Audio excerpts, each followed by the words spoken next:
Mesdames, Messieurs, bonjour et bienvenue sur notre chaîne YouTube. Ici nous vous donnons la clé, alors si vous êtes nouveau, abonnez-vous et cliquez sur la cloche de notification pour ne plus rien manquer. Cela fait, on peut commencer. L'OTAN et le Mali.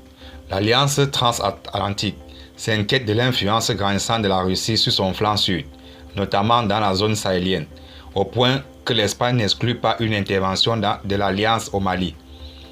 Dans le nouveau concept stratégique adopté par les membres de l'OTAN lors du sommet qui s'est refermé jeudi 30 juin 2022 à Madrid, il n'y a pas que le flanc oriental qui préoccupe l'Alliance.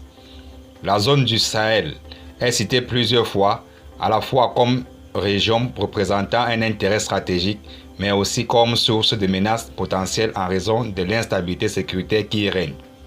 Parmi ces menaces, l'OTAN évoque le terrorisme, mais aussi l'instrumentalisation de la migration irrégulière.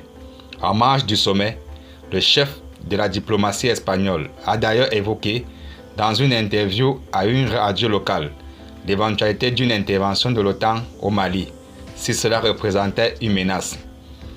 Dans une autre interview accordée à la télévision nationale, le Premier ministre espagnol Pedro Sánchez a appelé à ne pas oublier le flanc sud dans le développement de l'Alliance. Il a lui aussi cité le Mali, où la Russie étend sa zone d'influence. Je vois mal comment on pourrait faire accepter une opération militaire de l'OTAN au Mali. L'Espagne est le premier partenaire de la France sur le terrain. Il y a donc une véritable inquiétude de sa part, explique Jérôme Pigné, président du réseau de réflexion stratégique sur la sécurité au Sahel.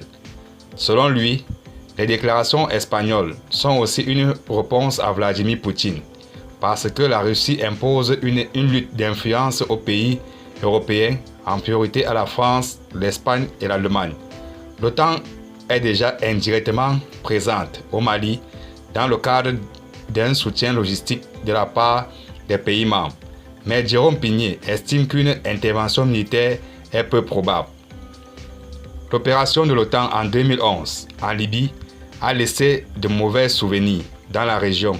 Je vois très mal comment on pourrait faire accepter politiquement une opération militaire aux pays africains, estime le spécialiste du Sahel. L'approche militaire à elle seule ne peut pas suffire à endiguer la menace terroriste, prévient encore Jérôme Pigné. La responsabilité de la communauté internationale dans la zone sahélienne est, selon lui, d'accompagner l'action militaire par des projets de développement, de gouvernance et de coopération régionale. Or, l'OTAN n'a pas d'outils pour accompagner les pays de la sous-région en la matière. Jeudi à Madrid, la dernière session du sommet de l'OTAN a porté sur les menaces et les défis au Moyen-Orient, en Afrique du Nord et au Sahel.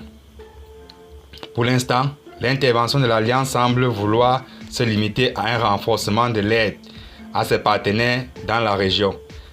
Le secrétaire général James a annoncé un plan de soutien à la Mauritanie pour aider le pays à sécuriser ses frontières et à lutter contre la migration irrégulière et le terrorisme.